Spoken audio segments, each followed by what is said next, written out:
Racism emerges really in the 16th and 17th, particularly the 17th century. Europeans were enslaving, and had for some centuries been enslaving people both of Africa and of the New World. The history of racism in the Western world is broadly associated with slavery as the early form of colonialism. And it's in that context that something called race is created, which essentially means that certain people who are defined as non-Europeans find themselves ruled and governed by Europeans. For people in America in the 17th and the 18th century, race was a fact of life. And I think that racism is something that comes out of that interaction of necessity. This isn't people cooking up racism in their laboratory or in their study and then going out into the world to apply it. In a sense, white people, and blacks and Indians, worked out their ideas of race in proximity with each other on the hoof.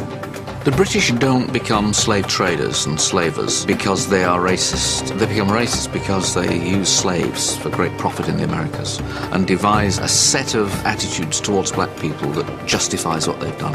The real engine behind the slave system is economics.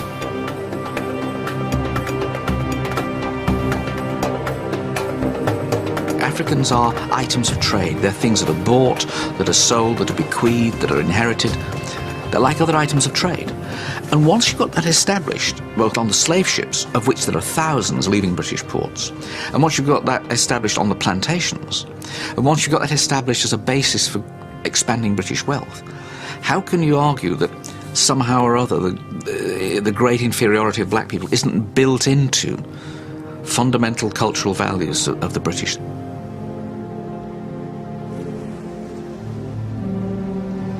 John Hawkins was perhaps the first English trader to actually kidnap slaves from Tagrin, which is a couple of miles from Freetown, and forcibly took slaves away from Sierra Leone. The sad thing is that this man was even made a knight. When we were in school, we read about Sir John Hawkins as if he was such a good person, he was such a righteous person, somebody who had contributed positively to, the creation of the British Empire. It was only much later that some of us learned with regret that, in fact, he was not only involved in the slave trade, but he actually captured, slaves. He established places down the quay, down by Government Wharf, what we call Government Wharf now. Over time, it became an industry, and a lot of English traders and a lot of Sierra Leonean rulers, particularly those along the coast, became heavily involved in the slave trade. And we have, for instance, several islands off the coast of Sierra Leone that were prominent slave trading posts, like Bonds Island, for instance, where there were English force, other European South force, even Americans were very heavily involved in the slave trade from Bonds Island. We trader come for buy. The number there, when a group iron, the number we want, he take them. He put on this fire room, open. The banner na sudara. And of course, we know the way they were taken, captured, tied up, chained, and thrown into the ships. So it was a very bad experience for the slaves from the moment they were captured up to the time they reached the so-called New World. And then those who survived and did arrive, had to be put for sale. And then when they were bought, they had to undergo all kinds of indignities. One great woman, it could cost 2 man price. Sometimes it work for you, not the garden. Not come back, it work for you, it born picking for you. Now for that, it pay 2 times for one great woman. When the boat come collect tuna, go. Again. At a conservative estimate, over 11 million Africans were transported across the Atlantic. Manacled and packed together like animals, at least 2 million died during the infernal voyage known as the Middle Passage. Slaves are seen as deracinated people, people who did not belong, who were natally alienated. That is, they had no rights of birth, and they're seen as people who had been torn from another society but not socialized into the new one. So they were socially dead, so to speak. They were seen as people without honor, which is a degraded condition. The value of this for the master is that the master had absolute power over the slave, regardless of what the laws may say. They had rights of life and death. A situation grows up where thousands, tens of thousands, hundreds of thousands of these black or dark-skinned people are being kept down without rights and kept at work night and day by a system of surveillance with whips and cutlasses. And of course, there is the fear that they will try and rise up, that they'll try to run away, and that when they do that, they're going to slaughter the masters and the overseers and their wives in their beds. And really that any white person will be seen as a potential enemy by the blacks. And so you get this mutual fear between the two groups, and this tends to consolidate racial feeling. And the only way to keep these slave societies even minimally secure was to arm all the white men, and even indeed some of the white women too. So you're there in your plantation manor, you're there in your settler outpost. What are the natives doing? Sort of classic line, from these movies. The natives are restless. What's going on? Those drums in the background. There's the idea that these people are sort of getting together and they're going to invade us, they're going to attack us. And it's a kind of projection, basically. In other words, you've invaded their countries, you've subordinated them. There's a long history of colored perils. There's the red peril called Red Indians. There's the yellow peril, there's the black peril. There's this idea of the non-white other. And the non-white other is threatening, the non-white other is scary, the non-white other may be coming to attack. And it comes out of, you could say, a bad conscience in part, a sort of subconscious recognition perhaps of the kind of things that have been done to the non-white other. In the early 16th century, from Chile in the south to Florida in the north, this non-white other was no more than vermin to be exterminated. The Dominican monk Bartolomé de las Casas was eyewitness to countless atrocities against the native populations. His account reads like a catalogue of genocide.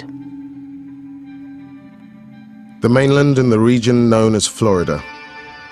The Spaniards murdered many, as is their custom, in order to strike terror into the hearts of these people.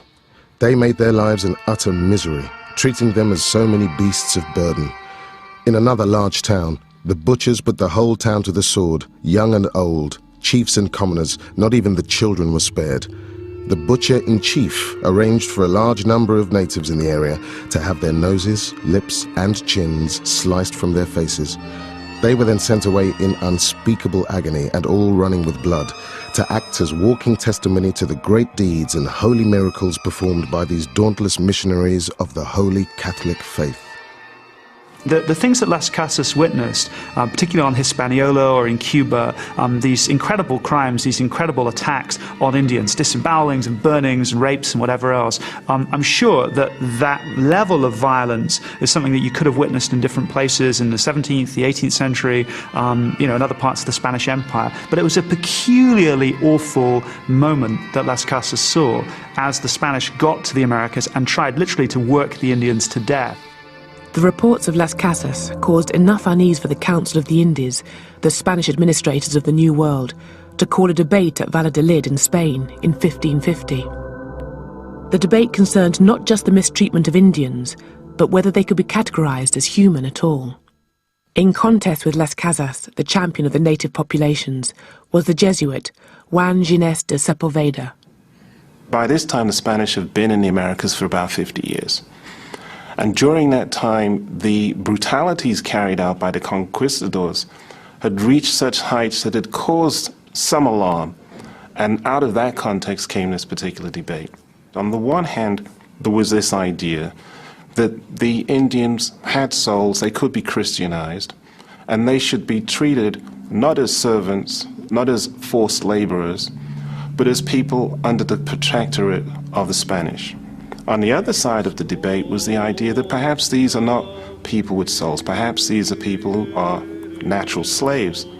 And in that context, they could be coerced to produce labor.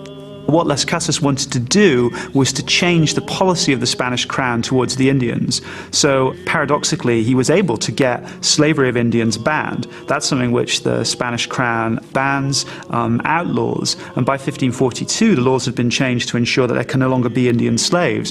But Las Casas also suggests that the labor shortfall in America can be made up with black slaves from Africa, which I think he later regretted, later in life. It's a key moment insofar as the reflection on the system that produces race is there in that debate. The system that produces race, which will produce race over the next 200-300 years, is that colonial system, which takes this diverse range of peoples and defines them as Indian, forces that category on them. And it's in that context that you begin to see two things that go hand in hand with the development of racism. On the one hand, the institutions that keep in place exploited populations, oppressed populations, and in that context, the debates that then take place as to what kinds of populations they are. These debates begin with lawyers, they move to anthropologists, and then they move on to biologists, always debating within that context of colonialism, which fixes those people as objects of investigation. Thursday, 11th October. Thus far and no land. Another 12 hours will decide. A crucial moment in the racial history of the whole Atlantic world and of the world is Christopher Columbus, but not the first voyage, which everybody knows about, but the third voyage in 1498. Columbus sailed south to Sierra Leone, where, as he noticed, the people are very black, perfectly black. And then he sailed due west from Sierra Leone, and he wound up near Trinidad and the northern coast of South America. And he reported that the people there were white with blonde hair. And that shouldn't have happened according to the prevailing theories of skin color in the whole classical world in the medieval period. What happened with Columbus is that people started to realize that you could stay on the same latitude and get radically different skin colors. And if that was the case, then there had to be some other explanation for skin color other than geography. So that's where you begin to get the emergence of biological theories of difference in skin color. And that leads eventually to racist theories of differences in skin color. And so a view emerges, originally identified as pre-Adamism, that maybe there are multiple origins and that less civilized, more primitive human beings have an origin that is not accountable for by a biblical narrative, but are closer to the animal world. And that view then develops into a view called polygenism, that is multiple origins. When Europeans first encountered chimpanzees, they were really struck by the similarities between what we now call chimpanzees and humans. But they called chimpanzees drills. And one of the questions that John Locke talks about in his essay concerning human understanding is the question of whether human beings have mated with drills. So the question that gets increasingly asked in the 17th century is, are African peoples what we would call the same species as Europeans? And Locke has real questions about whether we can say that they're the same species or not. And one of the explanations for African people that you start hearing in Barbados, for instance, the English colony on Barbados in the 17th century, is that black Africans are produced by the sexual union of a chimpanzee and a human being. So they're not really human, they're half animal. And this gets bound up with a whole series of prejudices about the animality of Africans, their bestiality, their sexuality is animalistic. Even in the 20th century, you get all sorts of claims about jazz music being animalistic. These are prejudices that begin to be ingrained in European culture in the 17th century in the context of what we think of as major scientific or philosophical texts. And literary texts too. In The Tempest, whichever way you interpret Caliban, Shakespeare's weird hybrid reinforces the idea that slaves are not fully human. Shakespeare doesn't quite know how to figure the hewer of wood and drawer of water. Is this the working class? Is this the proletariat? Is this the African? Is this the savage? Shakespeare doesn't know, and he creates Caliban. Thou poisonous slave, got by the devil himself upon thy wicked dam, come forth! In The Tempest, it seems to me pretty clear that Shakespeare imagined Caliban as a black slave. He has an African mother and a black devil father, and that in some ways Caliban is the first representation of the rebellious, sexually obsessed, violent, ignorant black slave. I have used thee, filth as thou art, with human care, lodged thee in mine own cell, till thou didst seek to violate the honor of my child. Would it have been done? Thou didst prevent me. I had peopled else this isle with Calibans. Shakespeare presents him as somebody who will be tricked by a few baubles, not crystal meths, not crack cocaine, but by a few trinkets and some booze. Many a Caliban might have found himself in the English plantations of America. In fact, The Tempest was partly inspired by the story of a ship which ran aground on Bermuda, where the crew then mutinied. The Sea Venture had been bound for the plantations of Virginia, a slaveholding colony in which Shakespeare himself had a financial investment. The economic notion of the plantation as a large site of agribusiness and of a large cooperation of human labor for the arable field begins in Ireland, begins in Ulster.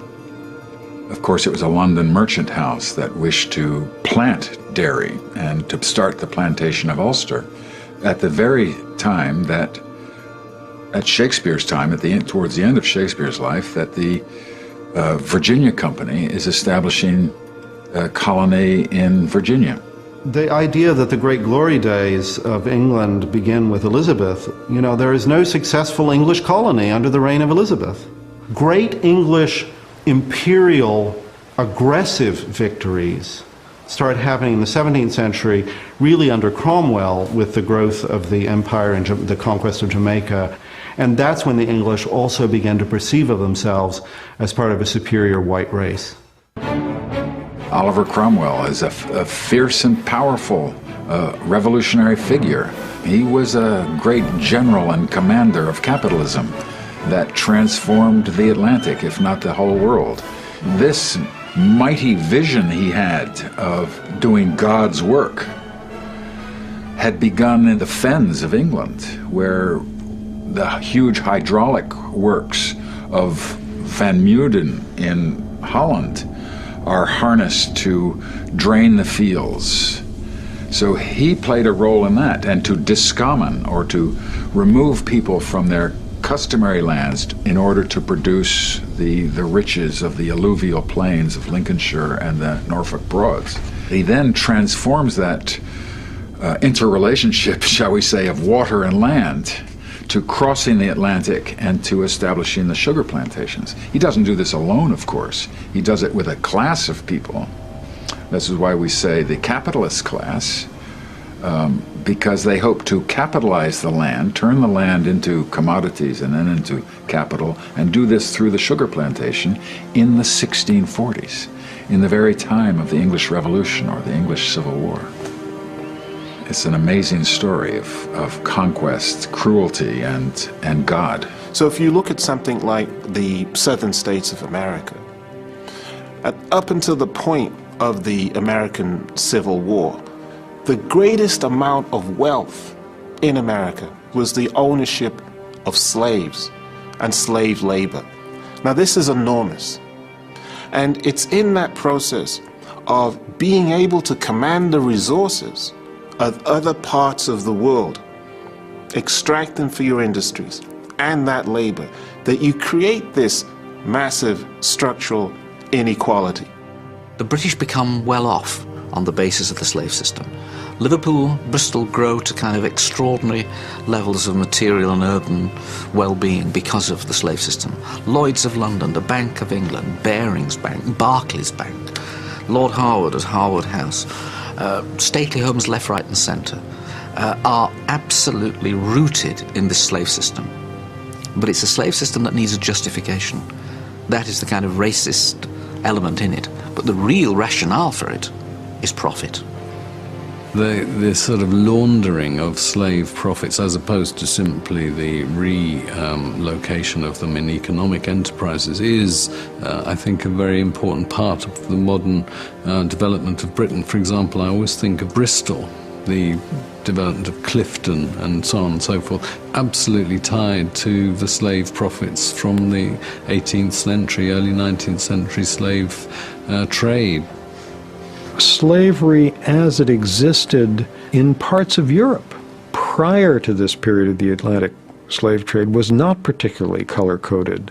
Yes, the slaves in Western Europe might be Slavs, but, you know, they have the same skin color, and you couldn't tell by looking at somebody whether he was a slave or not. But, you know, by the time you get to the West Indies in 1700 or something, you can tell by looking at somebody whether or not he or she is a slave. The ancients, by and large, did not suffer from that form of race identification and slavery based on race, but they had their own version of it, which was that all foreigners, all non-Greeks, all outsiders, in principle, could be enslaved legitimately because they were inferior.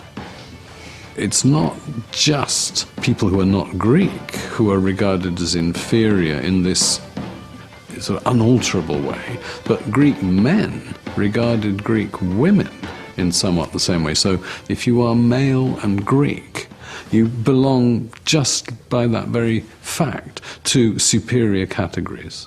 To begin with, racial feeling can take simply the form of aversion, of dislike.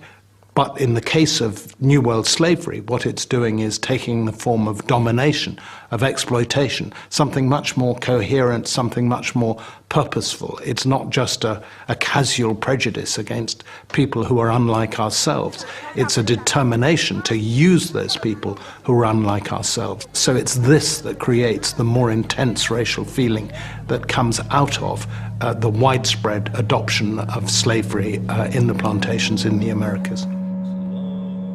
In antiquity, defenders of the institution of slavery didn't rely on ideas of racial inferiority or skin colour to justify it, but the ideas of one of the great thinkers of antiquity, who is much quoted in the Valladolid debates, would be adapted to the context of New World slavery.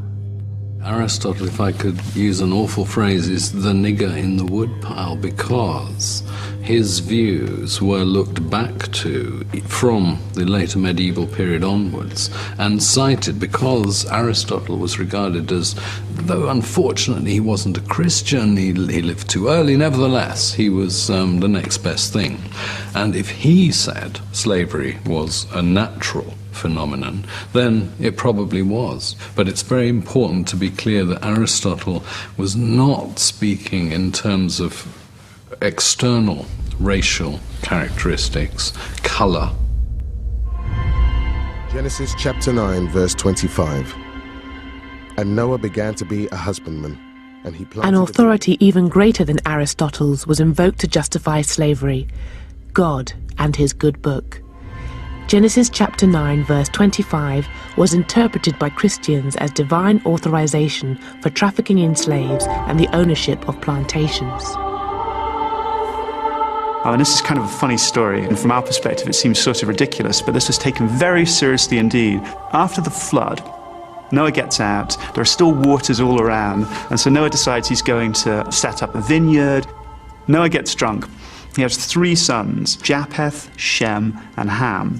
Ham goes into Noah's chamber while he's lying in this inebriated state, and then takes off the sheet, looks down at Noah, and then calls in his brothers. And Ham, the father of Canaan, saw the nakedness of his father. And says, "Look at our father who's lying naked," and tries to get his brothers to laugh. When Noah comes around from his stupor, he's furious, and he pronounces a curse on Ham's descendants. And he said, "Cursed be Canaan, The servant of servants shall he be unto his brethren.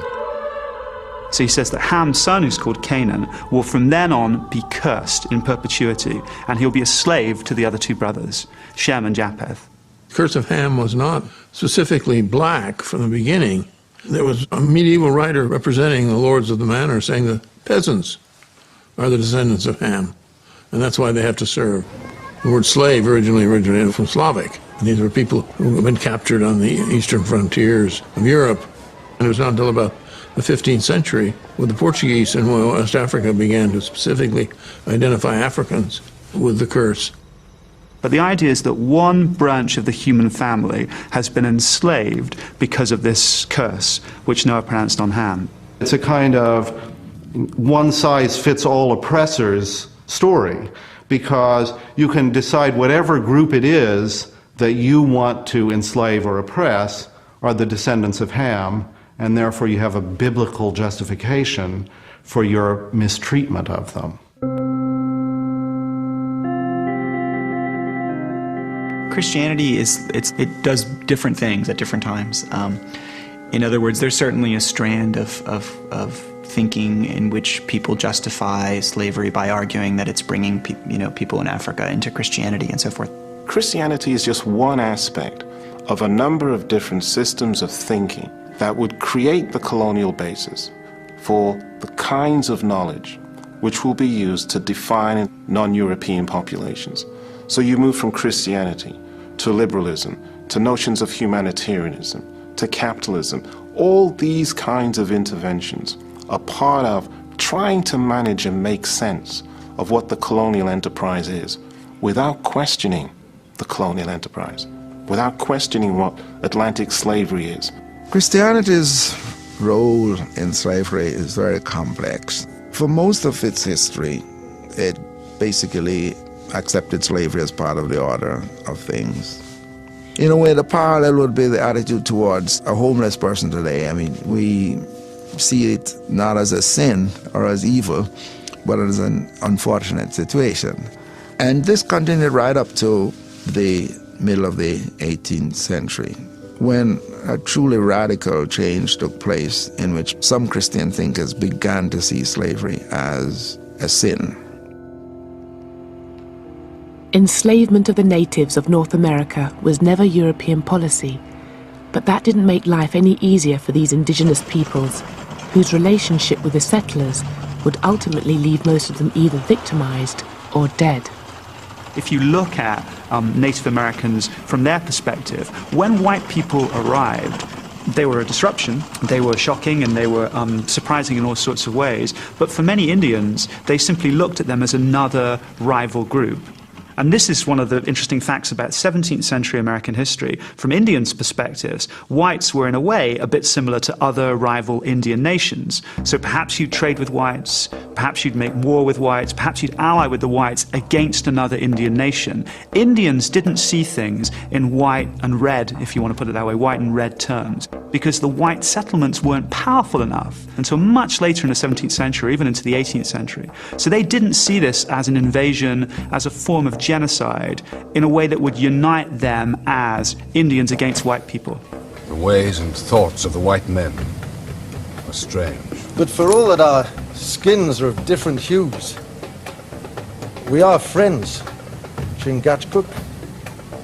You could talk about the 18th century as a 100-year period in which Indians increasingly realize that the battle is between them and white people. And in 1763, when it became clear to a host of different Indian groups in the Midwest that the wind was changing, they launched a rebellion. It was led by an Ottawa Indian named Pontiac, laid siege to the British fort at Detroit. He didn't succeed in destroying the fort, but he got the people there very scared indeed. And it made London aware of the problem of managing Indians, especially in the Midwest. And one of the most extraordinary things that happened is that George III declared in the autumn of 1763 a line of proclamation. That's what it was called, the line of proclamation, which forbade any white settler from settling beyond the Appalachian Mountains without his explicit permission. So effectively, the idea was to put the brakes on white settlement to preserve British trading relationships with the Indians. But of course, the irony here is you've got tons of white settlers moving to America looking for land.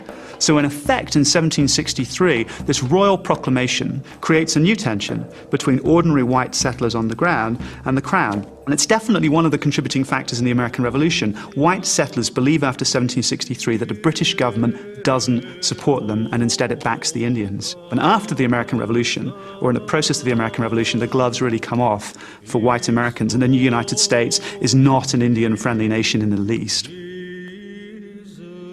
Native Americans were in an impossible situation. Side with the British, whose stronghold was Fort Detroit, and they risked the wrath of the rebel colonists based in Fort Pitt. Side with these Americans and their militiamen, and they would invite merciless retribution from the British.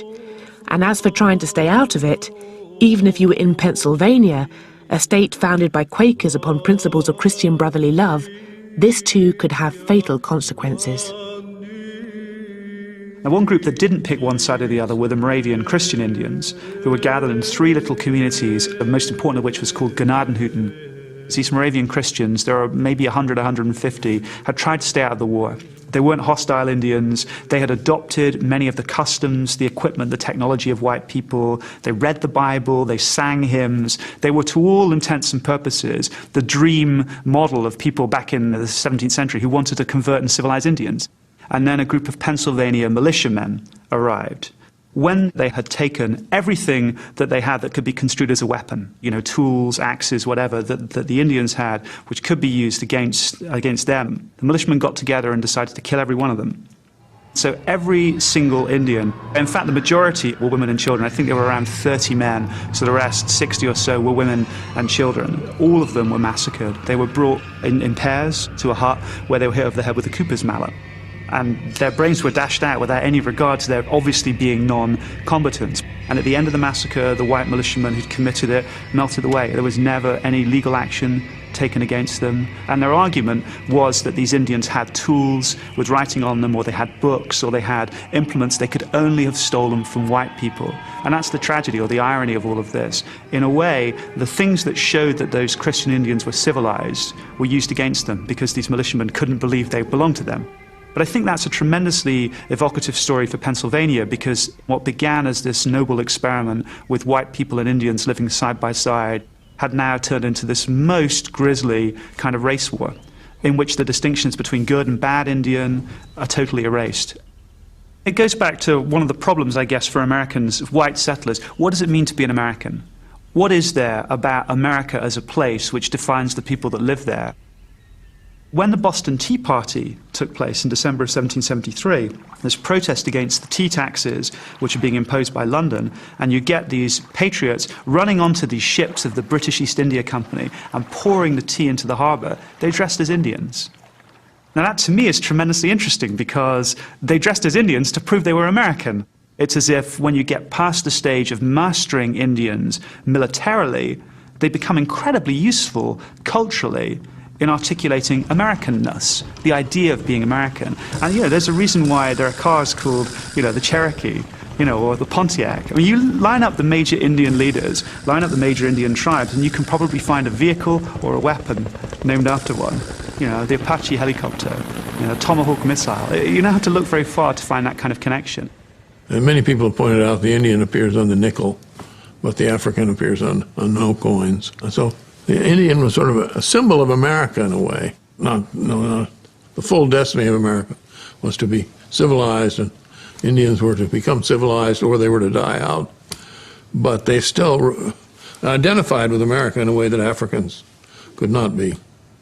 The one thing that comes to mind looking at it over a long period of time is that one of the main distinguishing features of black-white relations in the United States has been the idea of the so-called one-drop rule. Purity of blood. To be white, you could not have an unknown black ancestor. It wasn't always enforced, but this was the rule. Indian blood and intermarriage with Indians, going back to John Rolfe and Pocahontas, was not taboo. So that when Oklahoma became a state, it was interesting, the Oklahoma Constitution, there were a number of part Indian figures who were involved in the setting up of the Oklahoma state government when it was in 1910. And the law said there could be no marriage between whites and blacks, and no marriage between Indians and blacks. But that left Indians and whites to freely intermarry.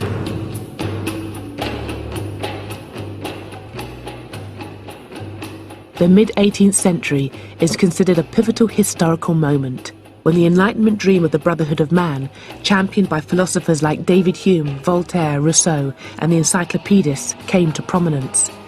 This period gave rise to the ideals of liberty, equality, and fraternity, principles that fueled the American and French revolutions. But these popular democratic principles were never universally applied. Choose any intellectual giant of the Enlightenment, and almost without exception, you will have chosen a proponent of equal rights, who really believes that some men are more equal than others. Kant is seen as, one of the most important philosophers of the modern period of the past few hundred years. And he's certainly seen as the most important moral philosopher, in that the crucial idea is this idea of personhood, and you respect the personhood of others, you don't diss other people.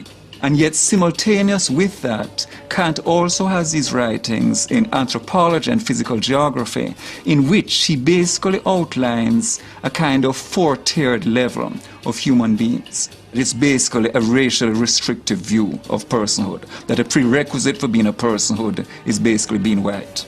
It's only the European tier, the sort of top tier, who have what it takes to become full persons. And Asians, one rung below Europeans, blacks, one rung below that, Native Americans. These are the tiers. Even if they're human, they're not full persons. The Enlightenment is a two-edged sword. It provided the basis for an argument for the social and political equality of all men. But at the same time, it provided the opportunity to look at human beings not as children of God, but as varieties of animal. So if you decide that certain human beings are not human, they don't belong to the same species, then of course they don't have any right to sign contracts, and they can't be part of the social contract that forms your political system. And that's exactly what happens in these early democracies, is that blacks don't have any voting rights. Many of the philosophers writing in this period played a crucial rationalizing role in justifying European imperialism, in justifying the domination of whites over people of color.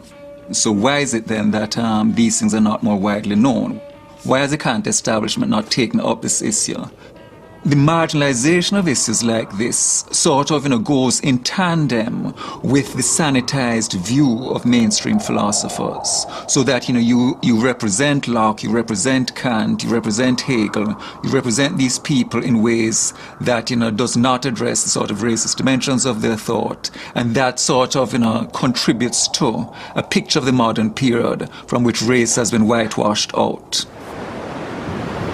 In the name of their Majesties, Ferdinand and Isabella, King and Queen of Castile, Leon and Aragon, I now take possession of this land and name it San Salvador. In spite of the atrocities perpetrated by the Spanish and Portuguese after the discovery of the New World, the colonizers eventually developed a society that allowed Europeans to mix with Indians on a scale that was unthinkable in French and English North America. But in the South, it was expedient for the settlers. They had to multiply or die out because there just weren't enough of them to go round. The Spanish had a very different understanding of the Indians than the British did. I think from the earliest moments of settlement, Spaniards tended to regard Indians as people that they could fold into their social system. Not because they were nicer people, the Spanish necessarily, but because for a variety of reasons there were fewer white people in Spanish America.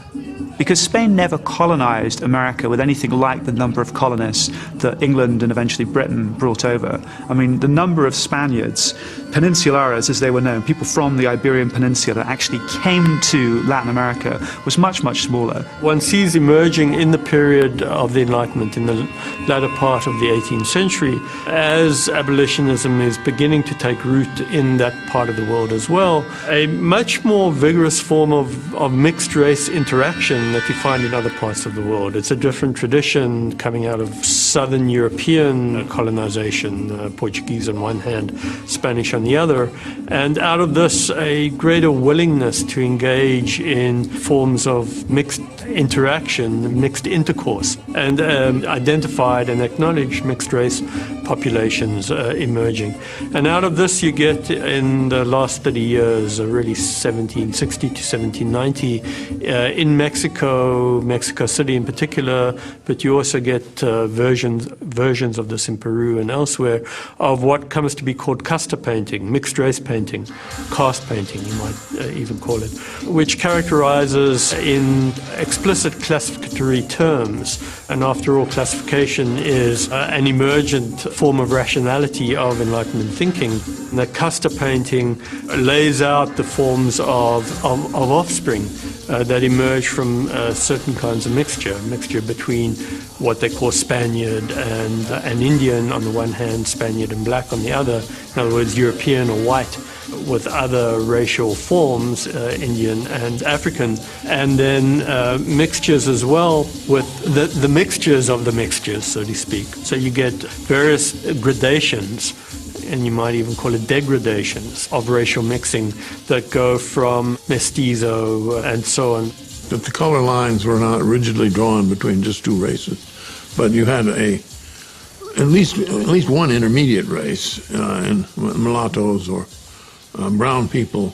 The presence of the mulatto in those colonies, the importance of mulattoes in Brazil as an intermediate group, the importance of mestizos in Spanish colonies with a large Indian population, is something that I think does distinguish the United States with its basically two-category system. You're either white or you're black. South America is very complex and fascinating. It's different, but it wasn't necessarily better. It's easy to be fooled by the system because you go there and you see blacks and whites among the poor mixing together, whereas they don't in the United States. Because what the U.S. did with this one-drop rule was to encourage a sense of solidarity among whites as a way of dividing them from blacks. And one reason you never had working-class solidarity in America is because the one-drop rule and the binary system of race is a powerful tool for dividing the working classes, between whites and blacks. And the lower down the system you go, the more economically vulnerable and marginal the white person is, the more he's inclined to be racist, because it's the only way in which he has some status. He's, at least I'm not black. And so the white poor and the black poor are totally against each other. So it became a perfect system of division. Latin American societies are far more racist at the top than the United States. I mean, the Brazilian military brass is completely white. The Brazilian political elite is, until recently, completely white. Whereas in the United States, the higher up you go now, because of civil rights laws and so on, the more integrated the population, and the American political elite is thoroughly integrated. I mean, the Secretary of State is black. You know, the Congressional Black Caucus is very powerful. Part of the reason for this is that the way black Americans took over the one-drop rule and turned it to their own ends for mobilization and solidarity. Whereas in Brazil, they go on about their racial democracy. All they mean by that is that white men were going to bed with black women and not feeling guilty about it, and producing mixed kids whom they great beauty queens. But the system remained viciously unequal. Brazil is the most unequal society in the Western world, and blacks are completely at the bottom. So it's a pernicious system. It's apartheid without apartheid laws. And at the top, it's thoroughly racist. If contemporary democracies can be called racist, then it should come as no surprise that over 200 years ago, a very early democratic experiment in Sierra Leone went badly wrong. Freetown became the home of the black loyalists, ex-slaves who freed themselves by fighting for the British in the American War of Independence. But their freedom turned out to be very limited because of the dictates of their former British masters. To some extent, what's interesting about Sierra Leone is how accidental the whole story is. These people, in a sense, have become refugees and have become British because they'd actually crossed the lines during the American Revolution to fight for the British. So in 1775, the British governor of Virginia said that if black people who were slaves would cross lines, would leave their plantations, leave the Americans, if you like, and fight for him, for the British, they'd win their freedom. But the British weren't committed in any deep way during the American Revolution to racial equality or even to emancipation. It was a strategic military move. When this colony was established in 1787, it was meant to be a free colony. But for a variety of reasons, it didn't work that way. The problems with the colony inhabitants really came to the forefront with the arrival of the Nova Scotian settlers. These were blacks who had helped the British during the American War of Independence, and they had been promised some land in Nova Scotia. They were called the Black Loyalists. Many of the promises that the British made to them were never fulfilled. The tragedy of Sierra Leone in the 1790s is the difficulty, the almost impossibility, I guess, for whites of letting black people run the colony. I mean, it was constantly run by or overseen by white people. And black people, I think, didn't think that's how it was going to work out. They imagined they'd have much, much more power and authority. They wouldn't just be electing constables, they'd be running the colony. And that didn't happen. These Nova Scotian settlers that came here had all the resources that would enable them to govern themselves as an independent people. They had black pastors, they had black politicians who had mobilized them in Canada to move over to Sierra Leone. So they really had the human resource to be able to govern themselves as a free and independent people. You have a view that emerges at the same time and fuels abolitionism, the claim that those who are not European or of European descent are historically immature by contrast with those who are European or European settlers.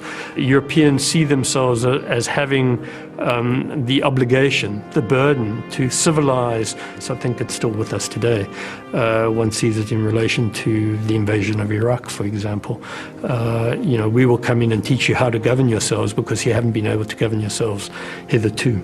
It was really a great opportunity that was lost, because had these people been given the opportunity to govern themselves, it is possible that perhaps Sierra Leone would never have been colonized in the real sense of the word, and Sierra Leone could probably have been the first black African country to be free of colonial rule.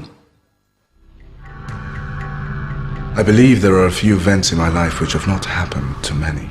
Olaudah Equiano, whose first slave name was Gustava Vasa, obtains his freedom in London and becomes a key figure in the abolitionist movement. His autobiography really becomes the transforming political document to the abolitionist movement. Olaudah Equiano is just one of the great campaigners consigned to the margins of history, while William Wilberforce is represented as the all-conquering hero who abolished slavery. However, no matter which great abolitionist you choose, you will find even greater forces behind them, from the radical Christianity of the Quakers to the workers forming what would become the trades union movement. The other thing about Equiano was he's the one who connected the artisans of the London Corresponding Society in 1792. He connected them with the steel workers, the coal miners, and the factory workers of Sheffield. And it was this conjunction of the industrial proletariat and the artisans of London which historians have often seen as the beginning of the English working class as a whole. But it was Olaudah Equiano who had brought them together. The period where you see the most solidarity between enslaved Africans and the white working class, in Britain anyway, I think were the early years of the abolition movement. Starting in the late 1780s, hundreds of thousands of Britons signed petitions to Parliament against the slave trade. And amazingly, a lot of these petitions came from workers. There were 769 metal workers in Sheffield who signed a remarkable petition to Parliament that said, in effect, you might expect us to be in favor of the slave trade because we sell a lot of the wares we make to the captains of slave ships who use them as trading goods to buy slaves in Africa, but we want to express our solidarity with our African brethren, and we are told that they do not wish to be slaves. It's a very slow movement, a kind of shifting of the kind of tectonic plates underneath Western life, late 18th century. And the shift is, Enlightenment writing and kind of changes in theological views. But those small tectonic changes produce tremendous changes above. And one of the things that they do is to open to question the very existence of the slave trade and slavery. The decisive event that affected all of culture at the time has to be the first successful slave revolution in human history.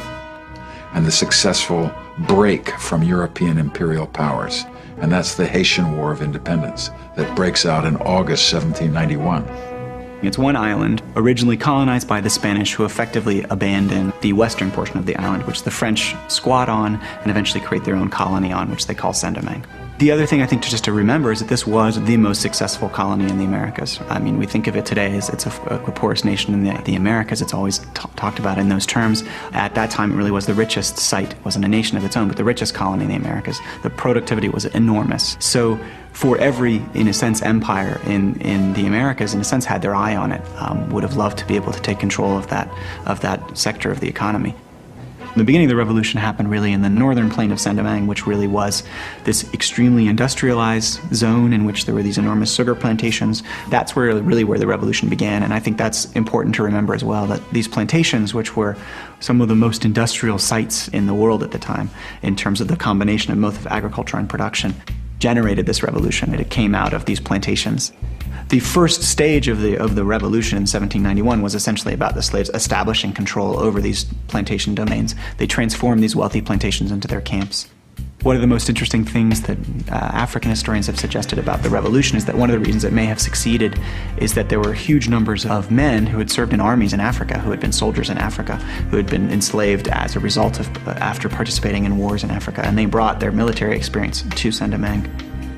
1793, Britain and France went to war, and Britain saw a chance to do two things in one go: to seize this very wealthy territory for itself, away from its enemy France, and to suppress the slave revolt before it could spread to Jamaica, which was very close by.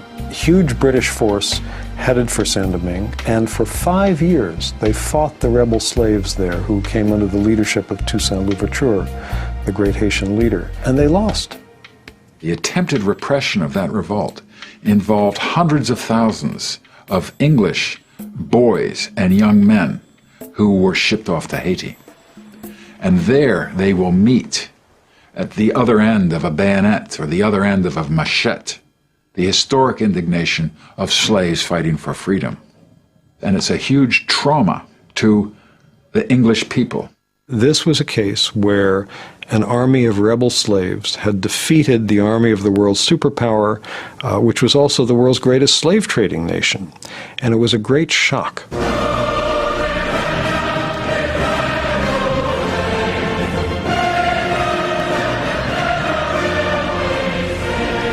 The same can be said of the French, right, who have also, who later lost against essentially the same troops when they tried to reestablish slavery. The British defeat was, in a sense, presaged the defeat of Napoleon's troops that would follow a few years later. This revolution seemed kind of unthinkable for a lot of thinkers. Anyway, the idea that this was happening in some ways, the idea that slaves would become generals and leaders of a revolution and would defeat these armies, it was just really hard to kind of fit into what they believed and what they saw. Now, a lot of people, of course, did think about it and brought it into their reality. But I think it challenged at the time and continues to challenge so many of our notions about where history is made, how history is made, who are the central actors in history. This is really one of the foundational moments in the history of not just the Americas politically, but in democratic theorizing, of philosophy, of thinking about what rights are. So not only do you have a challenge to racist ideas that kind of consign people to the margins of history rather than placing them at the center, but you also have to rethink, I think, a lot of broader narratives about Western history. What's interesting about the Haitian Revolution is that it's the only revolution with the only constitution that outlaws slavery and outlaws discrimination on the basis of race. Now that is historic. That's not in the Bill of Rights in the US. It's not part of the unwritten constitution of the British Empire. But it's part of that history of opposing racism, which actually comes from the enslaved themselves, and not from the so-called humanitarian efforts of the abolitionist movement, which couldn't have been successful unless the slaves themselves were making slavery unstable.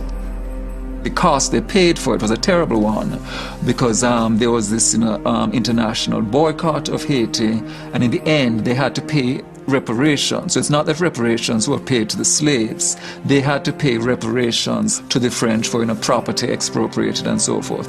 I mean, one of the reasons that Haiti is today the poorest country in the Western Hemisphere comes out of this, that they do this tremendous historical feat. So here's the only successful slave revolution in history, and basically, okay, we are going to make sure that the contagion of your example does not spread to the United States, does not spread to Latin America. We're going to isolate you, we're going to quarantine you, we're going to make you pay.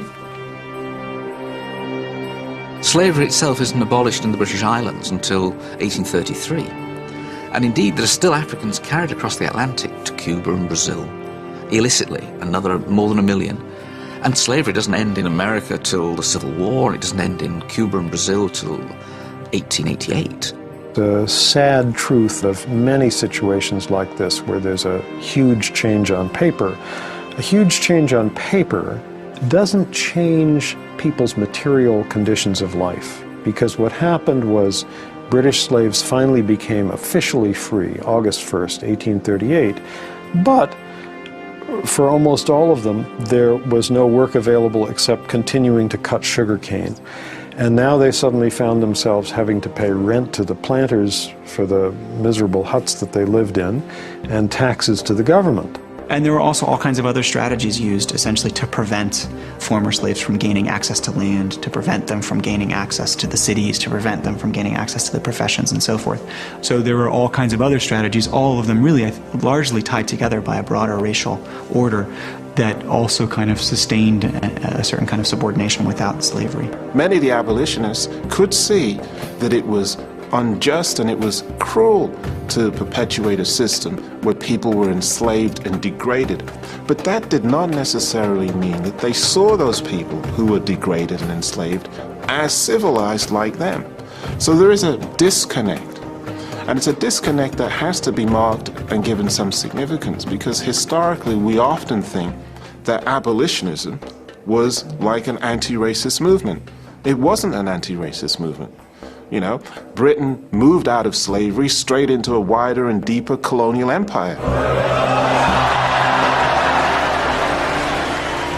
I think it's important that the British try and temper their sense of themselves and the sense of their past with an awareness that their history is not all drums and trumpetry.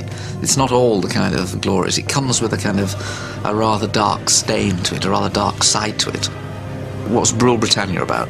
Written in the 1740s, when Britain did rule the waves, but in the 1740s the British are carrying 40,000 Africans a year across the Atlantic. Never will be slaves. Britain never will be slaves. Of course, the end of slavery opened up all kinds of possibilities for contestation that simply were not there before. So I think the change was crucial, and ex-slaves mobilized political institutions, legal institutions, religious institutions, and were able to do so and kind of push forward. But it is striking, I think, that in a sense the struggle to really bring about a complete end or complete erasure of all the effects and legacies of slavery is still continuing in a lot of ways.